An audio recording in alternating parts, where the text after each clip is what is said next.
I can confirm to the House that we are overturning the suspension of Unrwa funding. Yeah. Britain will provide 21 million in new funds. David Lammy, the UK's new Foreign Secretary, announced on Friday that the UK government is restoring funding for Unrwa, the UN agency for Palestinian refugees, with a pledge of £21 million.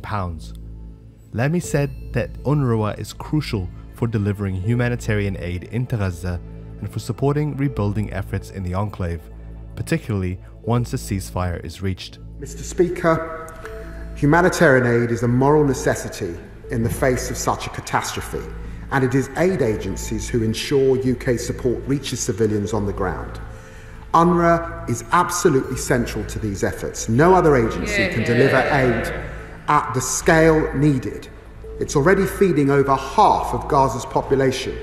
It will be vital for future reconstruction, and it provides critical services to Palestinian refugees in the region. The decision to restore funding comes 5 months after the UK, along with several other Western countries, suspended funding to the agency following accusations by Israel that 12 of Unrwa's 30,000 employees had participated in Hamas's surprise attack on southern Israel on the 7th of October, 2013.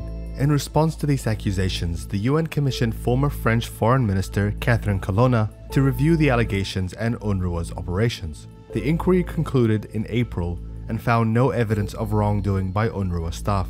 The report noted that Israeli authorities had not provided any supporting evidence for their allegations of links between Unrwa staff and Hamas, and did not respond to Unrwa's requests in March and April for names and evidence necessary to initiate an investigation. The report also recommended that Unrwa enhance its internal audit capabilities and strengthen external oversight of its project management.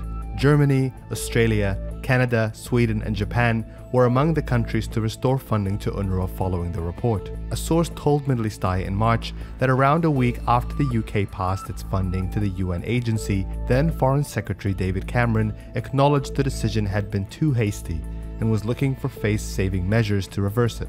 In February, Middle East Eye revealed that some donor countries, including the Netherlands and Latvia, had suspended their funding based solely on Israel's allegations. Unrwa was established in 1949, a year after the Nakba forced 750,000 Palestinians from their homes during the creation of Israel.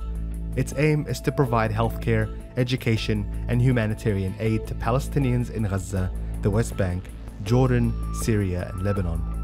Today, Unrwa is the second largest employer in Gaza after Hamas. The agency employs 30,000 people, with 13,000 based in Gaza. It operates 183 schools, 22 health facilities, and 7 women's centers in the besieged enclave. Unrwa schools are attended by 286,000 students in Gaza, while its medical facilities register an average of 3.4 million visits per year, according to UN data. Some 197 Unrwa staff have been killed by Israeli forces since the start of the war in Gaza last October.